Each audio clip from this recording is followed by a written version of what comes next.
morning, ladies and gentlemen, as I head on into the grind of the daily. So I just have had a lot of stuff on my mind lately. Not a lot of it is good. And just wanted to touch on a couple topics. And one of them is voting. I'll be fairly brief. I have no disrespect for anybody that chooses not to vote. It's well within your right.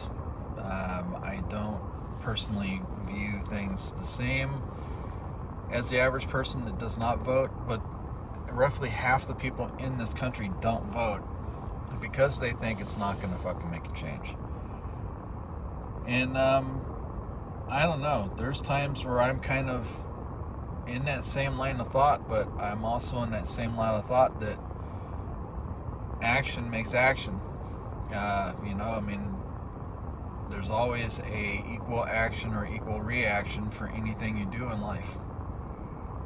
So to me, I find it vitally important to vote. I just do. It's just something I feel is something that matters. And like I said, I really am not going to hold it against somebody if they don't. Everybody in life has consequences for every action they take, whether it's negative, positive, neutral. It really, there's always some type of consequence. I would prefer them all to be positive, but that's just not how life works. And a lot of times in life, you can try as hard as you want, and you'll have unintended or consequential consequences of just life happening the way that it does. So I say to you that do not vote. While I don't agree, I'm not going to hold it against you. I'm not going to think anything less of you as a person. I would prefer if you did, but that's just the way it goes sometimes. So there's that. And then there's the medical, pharmaceutical industry in this country and the food industry in this country. Now, I have several people in my existence that work directly in the pharmaceutical industry. I have no begrudgingness to them that they do that. If you're not going to work in an industry, somebody's going to work in it for you and make a paycheck out of it. And some people have made great careers working in the field on some level. I have a lot of respect for people like doctors and nurses because they do jobs that have required a fair amount of education, and they're good at what they do. Where I have a problem is, and I don't have scientific or physical proof of, but I believe that the food industry and the pharmaceutical industry are fairly well tied together, and that a lot of the companies that make products for both know each other very well. I'll just put it that way. Now, like I said, I haven't got any proof of that. However, there are panels from other countries that are convening, from what I've heard, to investigate this country and the way that it makes its food and why we're so pharmaceuticalized. And it's warranted. We're the most pesticided country in the world. We have the highest amount of processing in our food in the world. Most other countries have outright bans on half the stuff we have in our food. And we are the sickest country in the world now. The sickest. And I'm not talking about hunger. I'm talking about just being sick. And the thing that really pisses me off is the fact that our health insurance is shit, and we pay outrageous fees for it. Absolutely phenomenally outrageous fees. And I personally have a high belief that when it comes to tax cuts, they need to be made because we're being taxed on damn near everything we do in life. I'm surprised they haven't taxed us for breathing air at this point. It's fucking retarded. And there's other countries that they pay for your insurance, your health insurance, out of taxes. It's state paid for insurance, and they cover everything. And they take marvelous care of their citizens in that manner. And they have much more natural food. So I don't like the way it's going in this country, really, on a lot of levels. But those two things, voting and the pharmaceutical and food industry, they're really chapping my ass lately. I try to live, for the most part, as naturally as I can now, and even the organic shit is starting to have stuff put on it. Leave my food the fuck alone, man. I mean, seriously, I don't want to get on pharmaceuticals ever in my life. I want to die as naturally as possible. Either from having a great diet and doing the best that I can, or by my vices that I still have, which I would like to get rid of, and I'm working on that. And in general, my health is doing pretty decently, for the most part, for my age. I've been on one pharmaceutical as a medication from a doctor one time. I've had a lot of times where I've been on antibiotics and whatnot over the counters to get rid of bronchitis and colds and whatnot. But I have also, to a large extent, gotten rid of a lot of that stuff. I've cut out the vast majority of processed sugars, unless it's consequently in my food. Sometimes when you go to a place and eat, you really don't have control over what's in that food because they're making it. Thankfully, I'm living with somebody that cooks at home quite a bit. But even that, I have to start thinking about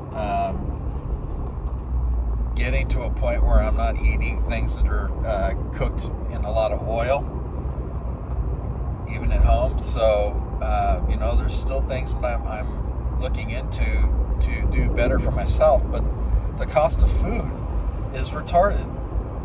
It just sucks, man. I hope that whoever it is that gets elected honestly works toward making prices back to where they were some time ago, because in the last 4 years, everything has just gotten retardedly expensive, and it's not helping. Now,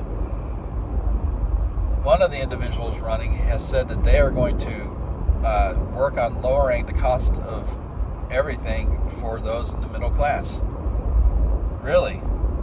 Because, the administration that you're a part of, I'm pretty sure is directly responsible for the majority of the nastiness in the prices now. So, I don't know how much I believe you. Just saying. And at this point, the two that are choices for us is kind of like voting for Emperor Palpatine versus Lord Voldemort. I mean, really, it really is that level. But I gotta tell you, with what I've heard, and a lot of it on these smear campaign commercials, is very disingenuous and very dishonest. They take sound bites and they string them together to make people sound a certain way. But all I know is from 2016 through 2020, I had the best affordability of everything in my life as an adult. And I know that that's what I'd like again. So that's who I'm voting for. I have to get my teeth fixed. Right now I'm going through a string of 14 more visits to the chiro to keep decompressing my spine to get it back in line with where it needs to be. And I've already taken $2,400 some out of my padding of life, because my premium insurance, because it wouldn't cover the decompression part of things, wouldn't cover any of it. And I had to pay completely out of pocket. So why the fuck am I paying almost $300 a month for insurance if it won't even cover half the shit I need? And I'm scared to go to the dentist because I don't know what they're going to cover. It's retarded. And I think a large amount of the way that the medical industry and the food industry operates is tied together. I'm sorry. I see too many examples of cause and effect to lead me to believe any differently. I really do. I think they're in cahoots with each other to a very large extent. And it's sad. It really, really saddens me. So, that's not the only stuff I got going on in life that I have points of contention with, but it's really certainly not helping any. These couple of things. And I try to be as positive as I can, keep myself active on some level. I try to spend time with my roommate because I get along with her very well. I try to spend time with my cat. I try to keep myself fishing, keep myself occupied in that way. Keep trying to eat pretty well. There's an occasion where I like something that's not all that good for me, and I do that every now and then. But like when I'm going to work, the majority of the time I'll have like romaine, tuna, beans, some very light type of dressing that's low in most of the stuff, and grapes, bananas, stuff like that. And I have a fairly boring diet outside of if I go out and have something, and it's twofold. Part of it is because I want to be as healthy as possible, and the other part of it is because it's the least expensive way to be. And even then, I'm still spending a fairly exorbitant amount of money just to survive. It's just not cool. And I'm pretty lucky that the person that I'm living with has been as generous in a lot of ways as they have. And I'm very thankful for that. But the way shit's going in this country, man, it's gotta fucking stop. It's gotta have some type of turning point at some point in time. Or, between the food and the medical industry and the way that they have policies on our freedoms and are trying to change shit, the way that we have people coming from all over the world, over our southern border, many of whom are not very good people, all this stuff really is weighing on my brain, man. I'm really trying to stay positive, but it's not easy right now in this environment that we're living in. It really, truly is not. I have hopes that it will change and go for the better. But I will tell you honestly, I don't trust very many people in this world when it comes to leadership. But I'm still voting for the felon. I'm sorry. I know the proven track record I had with financials when that dude was in office. And that's my bottom line. And I hope he changes a lot of stuff, or forces change to an extent, by being that bull in the china shop that he is. Because right now, I think that's what we need.